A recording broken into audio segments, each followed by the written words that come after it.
नमस्कार, मी मिनल माळी मढवी. न्यूज मराठी 24/7च्या बातम्या गावाकडच्या मध्ये आपल्या सगळ्यांचं स्वागत. पाहूया गावाकडील काही महत्त्वाच्या बातम्या. वझर आघाव इथं संत भगवान बाबा पुण्यतिथीनिमित्त आयोजित करण्यात आलेल्या भव्य शिवमहापुराण कथा सोहळ्याला भाविकांचा उत्स्फूर्त प्रतिसाद मिळतोय. या कथा सोहळ्याच्या चौथ्या दिवशी प्रसिद्ध कथाकार हभप कृष्णानंद महाराज मुंडे यांनी आपल्या ओघवत्या वाणीनं उपस्थित भाविकांना आध्यात्मिकतेबरोबरच सामाजिक जीवनाचे मोलाचे धडे दिले. कथाकथनादरम्यान महाराजांनी समाजातील वाढत्या व्यसनाधीनतेवर तीव्र चिंता व्यक्त केली. निर्व्यसनीपणा, दारू, गांजा, जुगार यांसारखी व्यसनं जीवन उद्ध्वस्त करतात. व्यसनांपासून दूर राहून शुद्ध, सात्विक आणि संस्कारी जीवन जगणं हाच खरा धर्म आहे, असा स्पष्ट संदेश त्यांनी दिलाय. यावेळी त्यांनी माता सतींच्या प्रसंगाचा संदर्भ देत स्वाभिमानाचे महत्त्व पटवून दिले. जिथं सन्मान नाही तिथं स्वतःहून जाऊ नये हा जीवनाचा महत्त्वाचा मंत्र असल्याचं त्यांनी नमूद केलंय. कथेमध्ये माता सती यांनी दक्षाच्या यज्ञात अपमान सहन करून अग्नीत दिलेल्या बलिदानाचा हुबेहूब आणि भावनिक देखावा सादर करण्यात आला. या प्रसंगानं उपस्थित भाविक भावविश झाले असून संपूर्ण परिसर भक्तिरसात न्हाऊन गेला. या बातमीचा आढावा घेतलाय प्रतिनिधी रघुनाथ आघाव यांनी. आई कशी असू द्या महाराज, पण आई असती महाराज, है की नाही? मान फिरवलेल्या बापाकडे पाहिल्यावर सती मातेच्या मुखातले शब्द आहे, पिताश्री, लाज वाटत आहे तुम्हाला पिता म्हणायची लाज? अशी कोणची नारी आहे आपल्या बापाकडून आपल्या कपाळाच्या कुंकवाचा अपमान सहन करेल? जी नारी सहन करते तिला पतिव्रता म्हणता येणार नाही. माझ्या मावल्यांनो, कथेत बसला असणारा सर्व देवतांचा देव महादेव के महादेव या यज्ञ मंडपात आले नाही. तो यज्ञ कधी सफल होणार नाही. देवतांना आव्हान केलं, शेवटी बापाकडे आले. बापाकडे आणि बापाला हात जोडलेली सती म्हणती, पिताश्री, खूप तुम्ही वाईट केलं पिताश्री. माझ्या पतीचा जाणून बुजून तुम्ही अपमान केला, पण मला सती म्हणतात. माझ्या आईनं कौतुक केलं, माझ्या बहिणीने टिंगल केली, मला काहीच वाटत नाही. पण माझ्या बापानं माझ्या पतीचा अपमान केलं, हे मात्र मला सहन होऊ शकत नाही. म्हणायचं नाही, आईला आई म्हणायचं नाही, बहिणीला बहिणी म्हणायचं नाही. का? माझ्या पतीचा अपमान तो माझा अपमान आहे. आणि अपमानासारखं मृत्यूला दुसरं कारण काहीच नाही.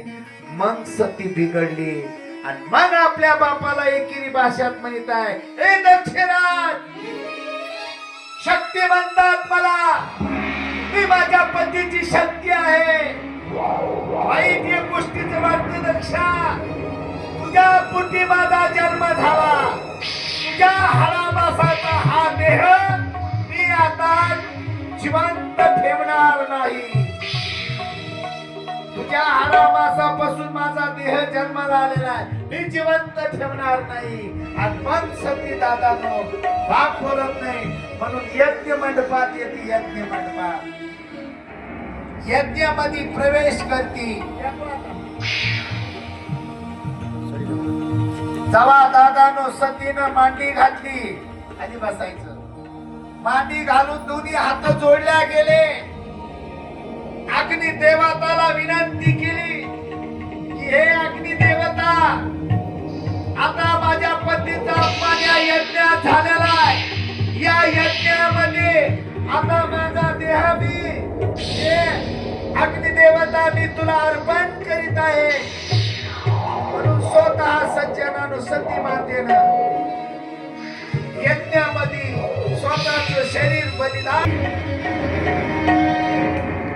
बोलिए महादिवा शक्ती सती माता की, बोलिए महामाय सती माता की. चला दादानो, ही गोष्ट नारद मुनीला कळाली. नारद मुनीला तांदुळवाडी मालेवाडीच्या अत्यंत खराब रस्त्यामुळे वाहनधारक आणि नागरिकांना प्रचंड त्रास होत होता.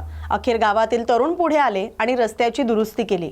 प्रवाशांकडून या रस्ता दुरुस्तीमुळे तरुणाईचं कौतुक केलं जाते.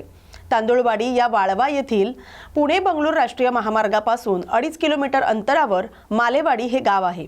या गावातून गोटखिंड बावची इथं वाहनं आणि प्रवासी नागरिक ये जा करत असतात. मात्र तांदुळवाडी ते मालेवाडी रस्ता हा अत्यंत खराब झाला होता. याबाबत येथील स्थानिक पातळीवरील राजकीय कार्यकर्ते यांनी वारंवार पाठपुरावा आणि जिल्हा परिषदकडे केला होता, पण त्यांच्याकडून दुर्लक्ष होत गेलं आणि त्यामुळे मालेवाडी गावातील तरुणांनी लोकवर्गणी गोळा करून सिमेंट काँक्रीटच्या मिश्रणाने रस्त्यावरील खड्डे बुजवून रस्ता सुरक्षित केला. त्यामुळे वाहनधारक, प्रवासी आणि नागरिक त्या तरुणांचं कौतुक करतायत. या बातमीचा आढावा घेतलाय प्रतिनिधी कृष्णात पाटील यांनी. छत्रपती संभाजीनगर महानगरपालिका निवडणुकीच्या पार्श्वभूमीवर प्रभाग क्रमांक 2 मधील भारतनगर परिसरात अपक्ष उमेदवार प्रशांत भदाणे यांनी नागरिकांच्या गाठीभेटी घेतल्या. यावेळी भारतनगरमधील नागरिकांनी त्यांना उत्स्फूर्त आणि प्रचंड प्रतिसाद दिला. प्रशांत भदाणे यांनी परिसरातील नागरिकांशी थेट संवाद साधत त्यांच्या समस्या, अडचणी आणि अपेक्षा जाणून घेतल्या. रस्ते, पाणीपुरवठा, स्वच्छता, ड्रेनेज, स्ट्रीट लाईट तसंच युवक आणि महिलांशी संबंधित प्रश्नांवर नागरिकांनी मनमोकळेपणाने चर्चा केली. भदाणे यांनी या सर्व प्रश्नांची सोडवणूक प्राधान्याने केली जाईल असा विश्वास नागरिकांना दिला. भारतनगरमधील नागरिकांनी काम करणारा, जनतेत राहणारा आणि सर्वसामान्यांचा आवाज बनणारा उमेदवार म्हणून प्रशांत भदाणे यांच्यावर विश्वास आहे अशी प्रतिक्रिया व्यक्त केली. यावेळी मोठ्या संख्येनं नागरिक, युवक आणि महिला उपस्थित होत्या. या बातमीचा आढावा घेतलाय प्रतिनिधी प्रवीण खरात यांनी. नांदेड महानगरपालिका सार्वत्रिक निवडणुकीच्या पार्श्वभूमीवर प्रभाग क्रमांक 12 मध्ये राजकीय वातावरण चांगलंच तापलंय. विशेष म्हणजे या प्रभागात काँग्रेस पक्षाच्या उमेदवारांना नागरिकांचा उत्स्फूर्त आणि वाढता पाठिंबा मिळताना दिसतोय. प्रभाग क्रमांक 12 मधून अब्दुल सत्तार, सय्यद शेराली, मोहम्मद इब्राहिम आणि शेख जावेद हे काँग्रेसचे अधिकृत उमेदवार निवडणूक रिंगणात आहेत. त्यांच्या प्रचाराला नागरिकांचा चांगला प्रतिसाद लाभतोय. प्रभागातील नागरिकांचं म्हणणं आहे की मागील नगरसेवकांनी आपल्या कार्यकाळात रस्ते, पाणीपुरवठा, स्वच्छता, आरोग्य आणि वैयक्तिक अडचणी अशा प्रत्येक प्रश्नाला प्राधान्य दिलं. रात्री अपरात्री फोन केला तरी धावून येणारा आमचा नगरसेवक आम्ही पाहिला आहे अशी भावना नागरिकांनी व्यक्त केली. या सेवाभावी आणि तत्पर कार्यशैलीमुळेच नागरिक थेट उमेदवारांना भेटून आम्ही तुम्हालाच निवडून देणार असा विश्वास व्यक्त करत आहेत. एकूणच प्रभाग क्रमांक 12 मध्ये काँग्रेस उमेदवारांना मिळणारा वाढता प्रतिसाद पाहता निवडणुकीत काँग्रेसचं पारडं जड असल्याची चर्चा राजकीय वर्तुळात सुरू झाली आहे. या बातमीचा आढावा घेतलाय प्रतिनिधी मोहम्मद रफीक यांनी. आपको बताता हूँ कि प्रभाग नंबर 12 जो हमारा उमर कॉलोनी है, आज हम हबीबिया कॉलोनी में डोर टू डोर हमारा प्रचार हो रहा है, लोगों से मुलाकात हो रही है। और आपको पता है जिस तरह से ये प्रभाग हमारा कांग्रेस का गढ़ रहा है और हमेशा से हम यहाँ पे लोगों की सेवा करते आ रहे हैं। जिस तरह से प्रभाग नंबर 12 में जो मूलभूत सुविधा है, जिसमें से अमृत 2 योजना के तहत हमने ड्रेनेज लाइन का काम यहाँ पर किया, साथ ही साथ वाटर सप्लाई का भी काम हमने यहाँ पर जो एक देखे आप 2 टाकी का यहाँ पे काम चालू है। जिस तरह से ईदगाह के ऊपर और टेंचिंग ग्राउंड के पास 2 टाकी का काम, और अल्हम्दुलिल्लाह वो टाकी से कनेक्टिविटी जो है, जो लोगों के पास जो गलियों में पानी की लाइन नहीं है, अल्हम्दुलिल्लाह वो लाइन हम डाल कर ली है। और इसके साथ ही साथ जैसा जहाँ ड्रेनेज लाइन, वाटर लाइन हो गई, उसके ऊपर अच्छे से एकदम बेहतरीन जो M30 के रोड हम करके लेंगे। ये हमारा अज़ाइम है। सुविधा के बारे में तो देखिए, पानी का है तो विषय, तो उसमें टाकियां 2 बनाई जा रही हैं। उसमें पानी इंशाल्लाह हम एक दिन और कम से कम 1 दिन के गैप से देने की हम कोशिश करेंगे। उसी के साथ साथ रास्ते, ड्रेनेज लाइन का काम चालू है। वो ड्रेनेज लाइन कंप्लीट होने के बाद गंदगी खत्म होगी, उस पर रास्तों की नए सिरे से तामीर करने का हम अज़्म करते हैं और इंशाल्लाह पूरा करके लेंगे। रही बात देगलूर नाके के ट्रैफिक के मसले की, तो उसको अब्दुल सत्तार साहब और हम तमाम कांग्रेस के सच्चे सिपाहियों ने उस वक्त कांग्रेस के दौर मंजूर करवा कर लिया है। समृद्धि मार्ग के अंदर फ्लाईओवर, वो फ्लाईओवर बनने के बाद यहाँ से इंशाल्लाह ट्रैफिक का जो देगलूर नाके का मसला है वो हल हो जाएगा।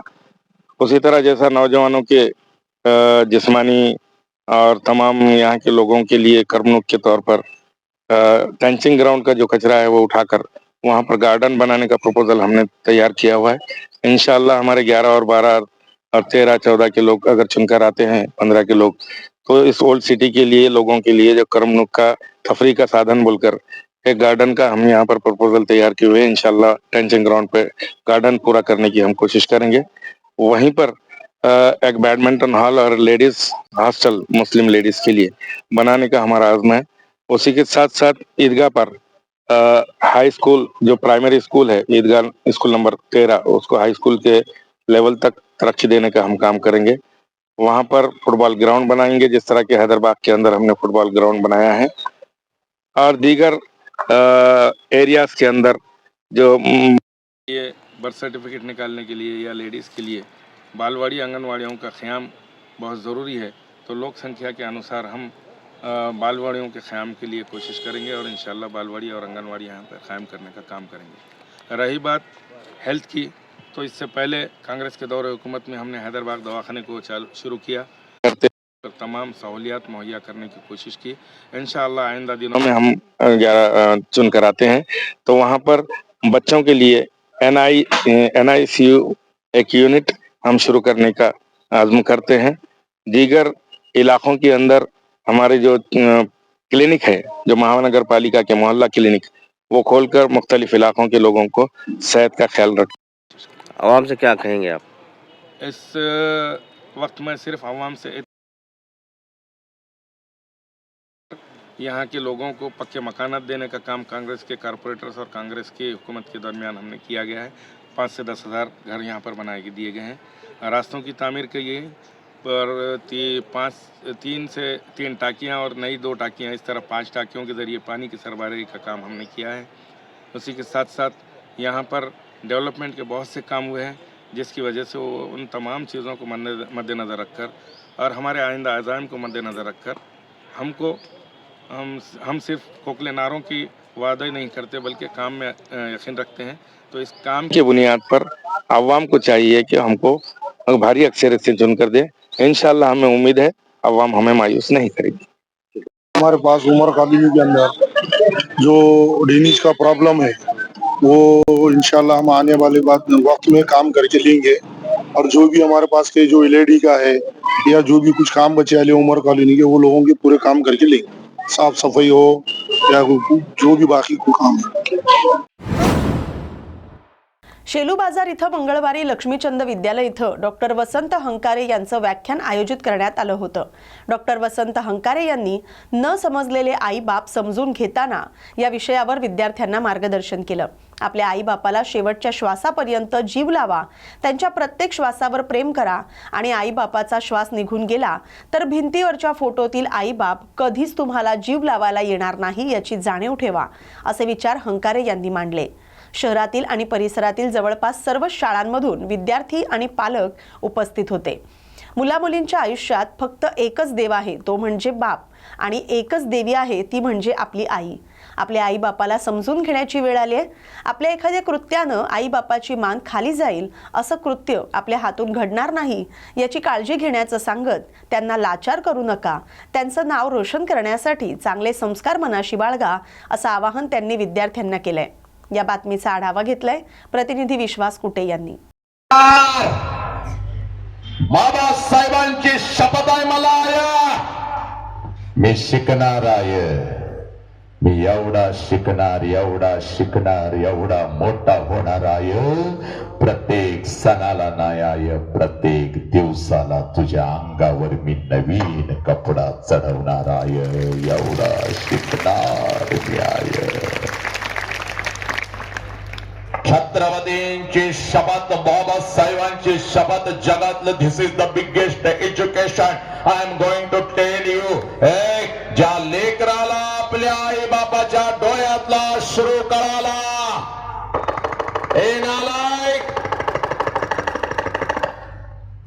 ज्या लेकराला आपल्या आई बापाच्या डोळ्यातला अश्रू कळाला, ते लेकरू माणूस म्हणून घडलं, त्यानंच आपल्या आई बापाला जपलं।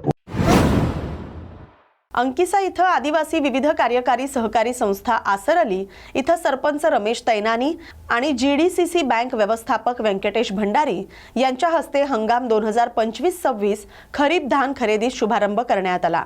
त्याचवेळी आदिवासी विविध कार्यकारी सहकारी संस्थेचे अध्यक्ष शंकर लसमय्या, उपाध्यक्ष भास्कर राजय्या, केंद्रप्रमुख शैलकुमार येरकरी आणि शेतकरी मोठ्या संख्येने उपस्थित होते।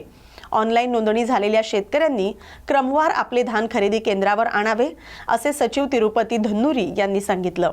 या बातमीचा आढावा घेतलाय प्रतिनिधी देवेंद्र कुमार रंगुवार यांनी। मराठी वृत्तपत्राचे जनक आणि आद्य पत्रकार बाळशास्त्री जांभेकर यांनी 6 जानेवारी 1832 रोजी मराठीतील सर्वात पहिले वृत्तपत्र दर्पण हे वृत्तपत्र सुरू केलं होतं। दरवर्षी 6 जानेवारी रोजी मराठी पत्रकार दिन साजरा केला जातो। त्याच निमित्तानं जलसंपदा मंत्री गिरीश महाजन आणि भारतीय जनता पक्षाकडून जामनेर तालुक्यातील पत्रकार यांचा सन्मान करण्यात आला। या दिवसाला दर्पण दिवस असंही म्हटलं जातं। इथूनच मराठी पत्रकारितेची पायाभरणी झाली। आज रोजी मराठीतून शेकडो वृत्तपत्र प्रकाशित होत आहेत। या बातमीचा आढावा घेतलाय प्रतिनिधी बाळू वाघ यांनी।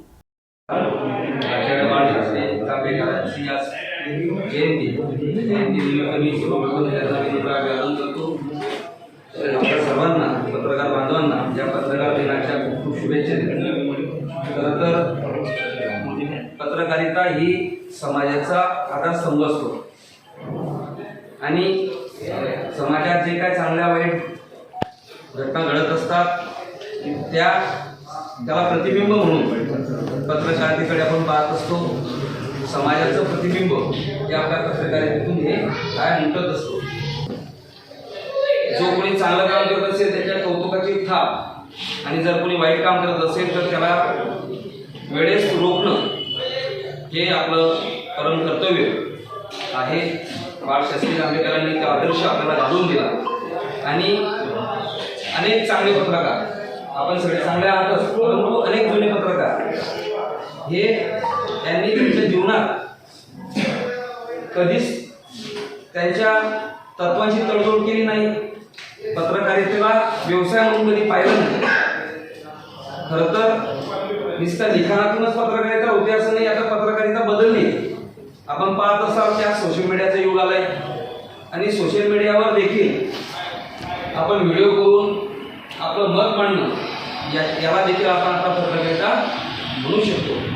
परंतु या समाजाचा ही एक घटक आहे। या समाजाचं मी काहीतरी देणं लागतो। या समाजाला चांगल्या दिशेने नेण्यासाठी प्रयत्न केले पाहिजे। ही महत्वाकांक्षा मनी बाळगून या व्यवसायाला ज्यांनी स्वीकारलं ती खरी पत्रकारिता आपण मानतो। राष्ट्रीय पत्रकार दिनानिमित्त सिरोंचा इथं विविध उपक्रमांचं आयोजन करण्यात आलं। यावेळी ज्येष्ठ पत्रकारांचा सन्मान सोहळा, पत्रकारांच्या विविध समस्यांबाबत तहसीलदारांना निवेदन तसंच बस स्टँड चौकात दर्पणकार बाळशास्त्री जांभेकर यांच्या जयंतीनिमित्त अभिवादन करण्यात आलं। कार्यक्रमाची सुरुवात बस स्टँड चौकात बाळशास्त्री जांभेकर यांच्या प्रतिमेला पुष्पहार अर्पण करून करण्यात आली। यावेळी पत्रकारांनी जांभेकर यांच्या पत्रकारितेतील योगदानाला उजाळा दिला। त्यानंतर आयोजित पत्रकार सन्मान सोहळ्यात समाजासाठी निस्वार्थ सेवा देणाऱ्या ज्येष्ठ पत्रकारांचा नायब तहसीलदार मसराम आणि मान्यवरांच्या हस्ते सत्कार करण्यात आला। पत्रकारिता हा लोकशाहीचा चौथा स्तंभ असून सत्य आणि निर्भीड लेखनाची जबाबदारी पत्रकारांवर असल्याचं मत यावेळी व्यक्त करण्यात आलं। पत्रकारांच्या विविध प्रलंबित प्रश्नांबाबत पत्रकार संरक्षण कायदा, शासकीय योजनांचा लाभ, आरोग्य विमा, अधिस्वीकृती आणि अन्य मूलभूत सुविधा या संदर्भात तहसीलदारांना निवेदन देण्यात आलं। या बातमीचा आढावा घेतलाय प्रतिनिधी देवेंद्र कुमार रंगुवार यांनी। लोकस्वातंत्र्य पत्रकार महासंघ या अखिल भारतीय समाजाभिमुख राष्ट्रीय संघटनेकडून स्थानिक जठारपेठ चौकातील जैन रेस्ट्रो सभागृहात पत्रकार दिनाचा कार्यक्रम उत्साहात संपन्न झाला। सर्वप्रथम आद्य पत्रकार दर्पणकार बाळशास्त्री जांभेकर, राष्ट्रसंत तुकडोजी महाराज, संत गाडगे बाबा यांच्या प्रतिमेचं पूजन अतिथींच्या हस्ते करण्यात आलं। या कार्यक्रमात प्रिंट मीडिया आणि इलेक्ट्रॉनिक्स मीडियात कार्यरत असलेल्या 40 पत्रकारांचा शाल आणि लोकस्वातंत्र्य पत्रकार भूषण सेवा गौरव आणि लोकस्वातंत्र्य प्रभावी पत्रकारिता गौरव या राज्यस्तरीय पुरस्कारांचे सन्मान चिन्ह देऊन सत्कार करण्यात आला। अकोला शहर आणि जिल्ह्यातील पत्रकारांच्या भरगच्च उपस्थितीत संपन्न झालेल्या या कार्यक्रमाच्या अध्यक्षस्थानी लोकस्वातंत्र्य पत्रकार महासंघाचे राष्ट्रीय उपाध्यक्ष तसंच ज्येष्ठ पत्रकार प्रदीप खाडे उपस्थित होते। या बातमीचा आढावा घेतलाय प्रतिनिधी राजेश पाटील खारोडे यांनी। त्यांचा अभ्यास असलेले अभ्यासक होते, संशोधक होते, भौतिकशास्त्र, गणित आणि त्यांनी या समाजाचे काय प्रश्न आहेत इथल्या लोकांपर्यंत ज्ञान पोहोचवण्यासाठी. त्यामुळे पाश्चात्य आणि पौरात्य अशा दोन्ही विचारप्रवाहांचा एक समतोल साधून त्यांनी शास्त्रीय मांडणी करत लोकांना जागरूकता देण्याचं काम केलं. समाजमन हे वृत्तपत्र किंवा माध्यमच घडवत असतात. त्यामुळे पत्रकारांची महत्त्वाची भूमिका तीच आहे की लोकशिक्षण देणे, वर्तमानाविषयी चालू घटनांविषयी लोकांना भान देणे आणि त्याकडे बघायची दृष्टी देणे. हे काम मुद्रित माध्यम अत्यंत विश्वासार्हतेने आतापर्यंत करत आलेली आहे. आता सोशल मीडियाने एक नवीन आव्हान सुरू केलेलं आहे. त्यात पोस्ट ट्रूथ जग जे आहे, सत्योत्तर जग ज्याला म्हटलं जातं, त्यामध्ये फेक न्यूज हीच खरी न्यूज आहे असाही एक आभास निर्माण होऊन त्यावर हुकूम आणखीन फेक न्यूजचा एक नवीनच प्रवाह उदयाला येतो आणि त्यावर मतमतांतर व्यक्त करणारी लोक समाजात असतात. तर या काळामध्ये माध्यमांची ही जबाबदारी आहे की सत्याचा तोल टिकवून धरणे. आपल्याकडे दैनिकांचे जसे पत्रकार आहेत तसे साप्ताहिकांचे आहेत. साप्ताहिकांनी स्वातंत्र्यपूर्व आणि स्वातंत्र्योत्तर काळामध्ये अत्यंत चांगली भूमिका बजावली. साप्ताहिकांचं ज्याप्रमाणे अभिव्यक्ती स्वातंत्र्याची जोपासना करण्यासाठी व्यक्तिगत स्वातंत्र्य दिलं गेलं, तसंच आपली लेखणी वापरता येणं, आपलं मत हे माध्यम वापरता येणं यासाठी शासनाने अभिव्यक्ती स्वातंत्र्याची जोपासना करण्यासाठी जाहिरात यादी बनवली, अधिस्वीकृती दिली पत्रकारांना. मग आता पत्रकारांचं काय होतं की डॉक्युमेंट्स ठेवत नाही आणि मग ज्यावेळी योजनांसाठी अर्ज येतात त्यावेळी कागदपत्रांमुळे राहतं. तर पत्रकारांनी हे सगळं सामाजिक काम आणि आपलं बातमीदारी करत असताना स्वतःचं डॉक्युमेंटेशन देखील करणं खूप आवश्यक आहे. बरंच बोलायचं होतं पण बराच वेळ झाला. मी थांबतो. सर्वांना पुन्हा एकदा पत्रकार दिनाच्या शुभेच्छा देतो. थँक्यू. नांदेड महानगरपालिका सार्वत्रिक निवडणुकीच्या पार्श्वभूमीवर प्रभाग क्रमांक 13 मध्ये काँग्रेस पक्षाच्या उमेदवारांना नागरिकांकडून मोठ्या प्रमाणात वाढता प्रतिसाद मिळत असल्याचं चित्र आहे. प्रचारादरम्यान विविध भागांमध्ये उमेदवारांचे पुष्पहार घालून आणि जंगी स्वागत करण्यात आलं. गल्लीबोळातून उमेदवारांच्या स्वागतासाठी नागरिक मोठ्या संख्येनं सहभागी होत असल्यानं संपूर्ण प्रभागात उत्साहाचं वातावरण दिसून येते. प्रभाग क्रमांक 13 मधील काँग्रेस उमेदवारांचे प्रतिनिधी मोहम्मद इनामदार, अब्दुल मुख्तार, अब्दुल रहीम, वाजिद जागीदार यांनी नागरिकांशी थेट संवाद साधत विकासाचा अजेंडा मांडला. काँग्रेस प्रतिनिधींनी विकासाच्या मुद्द्यावरच मतदान करण्याचं आवाहन केलंय. प्रभागाचा सर्वांगीण विकास, पारदर्शक कारभार आणि सर्व समाज घटकांना न्याय देणारी भूमिका हीच काँग्रेसची ओळख आहे. त्यामुळे प्रभाग क्रमांक 13 मधील जनतेनं विकासासाठी काँग्रेसच्या उमेदवारांना मतदान करावं असं त्यांनी स्पष्ट केलंय. या बातमीचा आढावा घेतलाय प्रतिनिधी मोहम्मद रफीक यांनी. जैसा कि रोड, नाली, हर चीज होगी, पानी का हो गया, ड्रेनेज का हो गया, मूल सुविधा जैसा राशन कार्ड होगा, इलेक्शन कार्ड, आधार कार्ड के जैसा कैंप लगाते, और से जैसा कि आगे जो भी पेपर वर्क की कार्रवाई आएंगी वो हम इंशाल्लाह वो हम पूरी सहूलत देंगे. हम लोगों का ये विजन है कि हम लोग ये काम करेंगे. और रही बात हमारा यहाँ पे ये है कि एक आंगनवाड़ी का भी हमारा वो है कि भाई आंगनवाड़ी है मगर हमको यहाँ लाना है. जगह नहीं मिलने की वजह से हमने बात भी की है. ये बारी ये अभी रनिंग है एक जगह, वो उसको हम आने वाले साल इंशाल्लाह यहाँ पे चालू करेंगे. और रही बात पहले ये प्रभाग ये 13 था और 14 था, अब वो दोनों मिला के हो गया 13. ये जैसा इसके अंदर है बिलाल नगर, भावेश्वर नगर, मरघाट का एरिया है, मंतवाड़ी है, चौपाला है, नई मस्जिद, गनीपुरा. और 13 प्रभाग में मैं अब्दुल मुख्तार, मेरी अहलिया है फतिया फिरदौस अब्दुल मुख्तार, वाजिद अनवर जागीरदार, अब्दुल रहीम साहब और नईम भाई इनामदार, ऐसा इनकी अहलिया है. इनकी अहलिया मेरी अहलिया सैयद संगीता दिगंबर राव कांबळे. मेरी अहलिया संगीता दिगंबर राव कांबळे. मैं लेडीज ओबीसी से हूँ, प्रतिनिधि हूँ, एससी का हूँ और लिहाजा आप सभी लोगों से गुजारिश करता हूँ कि ज़्यादा से ज़्यादा वोट देकर हमें कामयाब कीजिए और ऐसे मेरी जगह दूसरे ऐसे कोई बहरूपिये ला के खड़े करे हैं और सभी हमारे सभी 13 नंबर वार्ड के सभी भाइयों और बुजुर्गों और दोस्तों से ये अपील करता हूँ कि ये सब लोगों से होशियार रहिए और मैं जो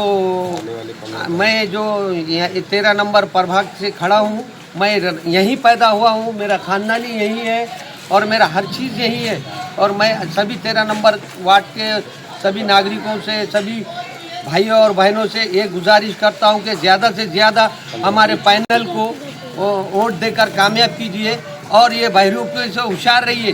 कोई भी मेरी घरवाली यानी संगीता दिगंबर राव कामड़े वो ईमान वाली है, ईमान में आई हुई है।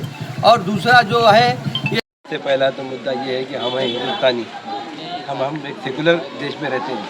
यहाँ पर कम्युनल की बात नहीं चलेगी। यहाँ पर सेकुलर पार्टी हमारी कांग्रेस पार्टी सिर्फ और सिर्फ एक ही पार्टी है हिंदुस्तान में, वो है कांग्रेस पार्टी, जिनके लिए पूरे हिंदुस्तान के लिए हमारे राहुल गांधी लड़ रहे हैं आज पार्लियामेंट में। और रहा मेरे प्रभाग का मामला, मैं अल्हम्दुलिल्लाह मेरे घर में 5 मरतबा से नगर सेवक रहे। मेरे बड़े भाई साहब खुर्शीद अनवर जागीरदार सभापति थे। अभी पिछले वक्त भी ये प्रभाग मेरा 14 था, अब इसमें 13 में समाज 13 बन गया, बिलाल नगर वगैरह मिल गया, इसमें ये 13 बन गया। तो 14 का भी हिस्सा मिल गया इसमें, तो और 13 का ही मिल गया। तो अल्हम्दुलिल्लाह यहाँ की 21,000 की आबादी है टोटल वोटर से। और इंशाल्लाह रही विकास की बात, विकास तो हमारा मेन ही मुद्दा है, हमारा एजेंडा ही है विकास। कांग्रेस पार्टी का जितने भी हिंदुस्तान में काम किया कांग्रेस पार्टी ने की। और अल्हम्दुलिल्लाह मेरे प्रभाग में 13 में भर्ती था। मेरे खुर्शीद भाई की अहलिया पिछले वक्त नगर सेवक थे ये वार्ड से। तो आप जैसा ज्येष्ठ नागरिकों के लिए बोल रहे हैं, चौपाल पे ज्येष्ठ नागरिकों के लिए 65 लाख का एक हॉल बनाए हैं चौपाल गार्डन के बाजू। उसके अलावा एक चौपाल की टाकी जो 50 साल पुरानी थी, पानी की टाकी 24 लाख लीटर की, अब 32 लाख लीटर की नई टाकी अल्हम्दुलिल्लाह 3.5 कोटी की। मैं स्टैंडिंग में था पिछले वक्त, सत्तार साहब ने, हमारे जो शहर अध्यक्ष है उन्होंने बता कि मेरे पाठ पूरा मेरे पता पीछे, उन्हें मेरे साथ में रहे पूरा टाकी मंजूर कराया अल्हम्दुलिल्लाह। फिर उसके अलावा वहाँ की जो पुरानी वो टाकी है उसको डिसमेंटल करके वहाँ पे एक दवाखाना नगर पालिका का और स्कूल भी वहाँ पे इंशाल्लाह हमारे अज़ाम है। उसके आगे की और बात, जो नौघाट ब्रिज से जो रोड आ रही है वहाँ तक हजोड़ी तक रोड आई, उसको कंटिन्यू करके इंशाल्लाह ये चौपाल पे शिवाजी पुतला है उसको हम अटैचमेंट करने का ये मेरा और एक इरादा है। और रही बात काम की, अल्हम्दुलिल्लाह वार्ड में इतने काम किया हमें कि वहाँ पे तकरीबन 12-13 कोटी के रोड लाए हम वहाँ पे। और अल्हम्दुलिल्लाह इसके बाद 80 के करीब बोर मारा वहाँ पे, पानी की लाइन डाला। अल्हम्दुलिल्लाह वो वार्ड में काम बाकी नहीं रहा, बहुत अच्छा वार्ड है। वहाँ से हमारे पैनल को अच्छा प्रतिसाद है। इंशाल्लाह हमारा पैनल अच्छी लीड से जीत के आएगा, जिसमें हमारे साथ मुख्तार भाई उर्फ बल्लू सेठ इनकी अहलिया है और मेरे साथ अब्दुल रहीम भाई है और उसके अलावा हमारे नईम भाई उनकी अहलिया है एससी में, और मैं खुद वाजिद जागीरदार अब पर मैं खुद ठहरा हूँ सी से। और मेरा मुकाबला हमारा जो मुकाबला है अब ये सिर्फ भाजपा से है, ना कि दूसरी कोई पार्टी से। वो पार्टी तो सिर्फ मैं सबसे अपील करूँगा मेरे प्रभाग के लोगों से, बल्कि पूरे नांदेड़ के, कि ऐसी दूसरी पार्टियों से आप आगे हैं, उनका कोई हमारा मुकाबला नहीं है, सिर्फ हमारा मुकाबला भाजपा से है। भाजपा को रोकने के लिए कांग्रेस को वोट देना जरूरी है और विकास सिर्फ और सिर्फ कांग्रेस पार्टी कर सकती है। इंशाल्लाह आगे भी हम वादा करते हैं कि हम इंशाल्लाह वादे पे कायम रहेंगे। लोगों से अपील करेंगे, लोगों से अपील ये है कि आप किसी के आने वाले 15 जनवरी को आप अपना कीमती वोट कांग्रेस के पूरे नांदेड़ में जितने प्रभाग है कांग्रेस के कैंडिडेट को दीजिए। इंशाल्लाह हमेशा यहाँ पर महापौर कांग्रेस का रहा और इंशाल्लाह आने वाले भी वक्त में नांदेड़ में महापौर कांग्रेस का रहेगा इंशाल्लाह। ठीक।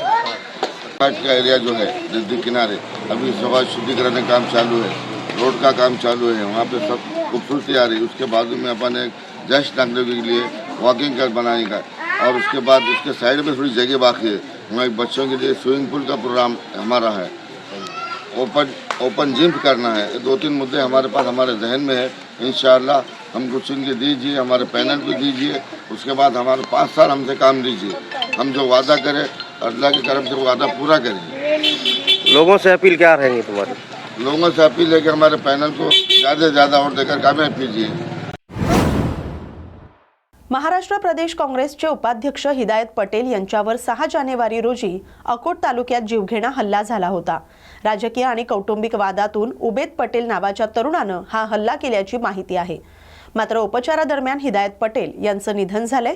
या प्रकरणी उबेद पटेलला अटक करण्यात आली असून मोहम्मद बुद्दुजमा, संजय बोडखे आणि राजीव बोचे यांच्यासह 5 आरोपींवर गुन्हा दाखल करण्यात आलाय। या घटनेमुळे राजकीय वर्तुळात खळबळ उडाली। दरम्यान या हल्ल्यामुळे राजकीय वर्तुळात तीव्र प्रतिक्रिया उमटत असून पोलिसांनी घटनास्थळी दाखल होत तपास सुरू केला। या घटनेनं संपूर्ण जिल्ह्यात तणावाचं वातावरण निर्माण झालं।